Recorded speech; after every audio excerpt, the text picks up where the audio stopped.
ચાલો લાસ્ટ 5 મિનિટની અંદર આજે આપણે એક નવી એક્ટિવિટી કરવાની છે.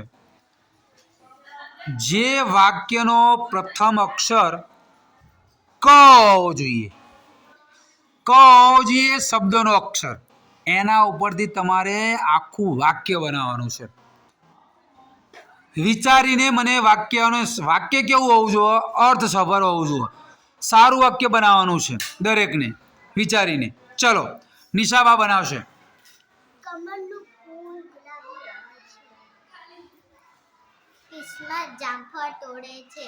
કિસ્મત સરસ. કલ્પેશભાઈ સાહેબ સારું ભણાવે છે. સરસ. કૌશલ્યાબેન. કૃષ્ણા મારી બહેન છે. સરસ. કૌશલ્યા જલેબી ખાય છે.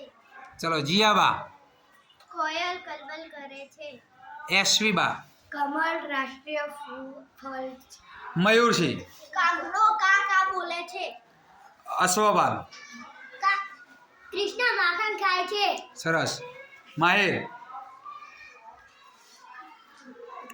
વિચારો. કાલે સોમવાર છે. સરસ. મારા પપ્પાનું નામ કલ્પેશભાઈ છે. કાર્તિક લેસન કરે છે. સરસ. કાલે મામા માસી આવશે. જયદીપ. કોમલ નિશાળ જાય છે. યશરાજ. કોમલ લેસન કરે છે. બીજું વિચારો. કડમાં જામફળ ખાય છે. ચલો નિધિબા. કબૂતર દાણા ચોરે છે. દ્રષ્ટિબા. કેવલ લેસન કરે છે. ચલો માઈબા. કેસર સેવ ખાય છે. ચલો લક્ષિકા. કમળ રાષ્ટ્રીય ફૂલ છે. ચલો બીજા કોઈને જો આવડતું હોય વિચારીને બોલ.